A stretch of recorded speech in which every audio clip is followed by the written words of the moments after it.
What's up, YouTube? This is Too Raw for TV. All right, so on my other channel this morning, I talked about the Bulls and the Raptors. That game, of course, the Bulls able to overcome a 19-point deficit to win that game, and they will advance. They advance to play the Miami Heat. I think that's Friday. I believe it's Friday. But anyway, they advanced to play Miami to battle out for the eighth spot in the playoffs. And then whoever wins that game will go on to play the Milwaukee Bucks. The other game yesterday was between the Thunder and the Pelicans. And whoever won that game would earn the right to play against the Minnesota Timberwolves and battle it out to see who will play the Denver Nuggets in the first round as the eighth seed. So this particular game, earlier on, the Pelicans, without Zion, were able to have a halftime lead, but the Thunder went on a 39-24 third quarter run. Well, I shouldn't say run, it was the third quarter. They outscored the Pelicans 39-24 in the third quarter, and they hung on to a 123 to 118 victory. So they will advance, and they will play the Timberwolves to see who will play against Denver in the first round. For the Thunder, they were led by Sean Gilchrist-Alexander, who scored 32 points, I believe it was, on 11 of 22 shooting, and he was 2 of 5 from three-point range and 8 of 8 from the foul line. Also had 5 rebounds, 3 assists, and 3 steals.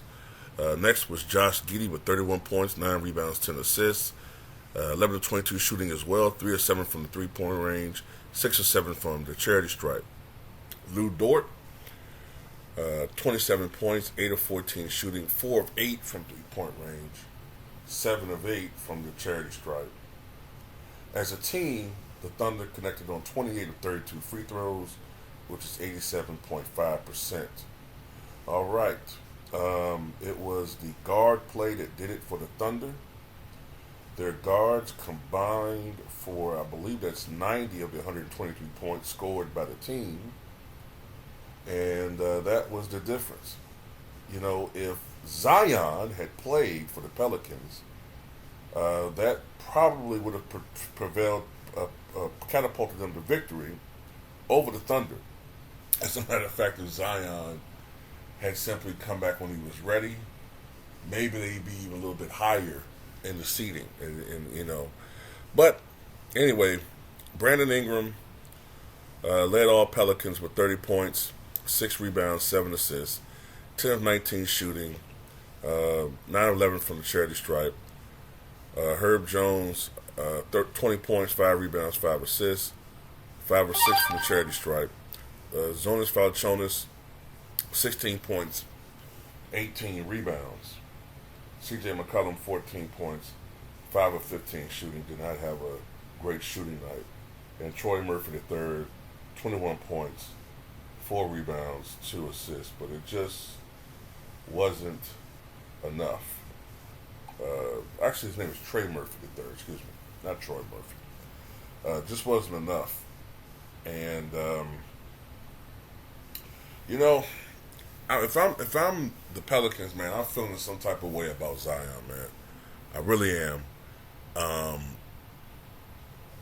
The Pelicans need to trade his ass. But anyway, I just want to say this. I think I'm just going to go on a limb. I'm going to say that I think the Timberwolves are going to win that game and earn the right to play the Denver Nuggets. And I'm going to say this about Denver.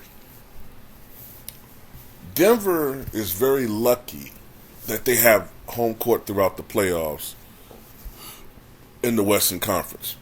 They're very lucky because in the last 20, 25 games of the regular season, they've really faltered. At one point, they had the best home record in the NBA.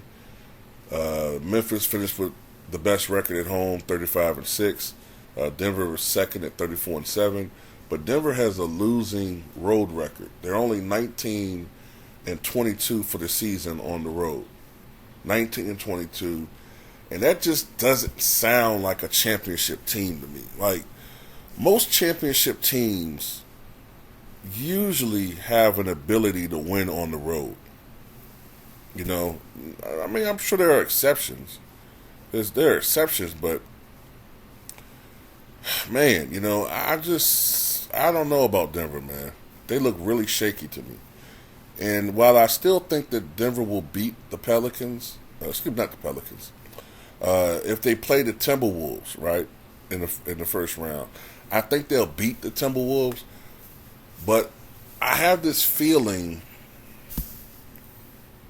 that Minnesota will give them more problems than the typical 8th seed gives the first seed. Like, I could see that series going a strong 6 games. And if it goes anything longer than that, Denver needs to be ashamed of themselves. But I could see it going 6 games. I could see it. You know what I'm saying? I could see it going 6 games, but we'll have to wait and see. But then again, I'm getting ahead of myself. The game has to be played between the Thunder and the Timberwolves to see who's going to play Denver. But anyway, tell me what you guys think.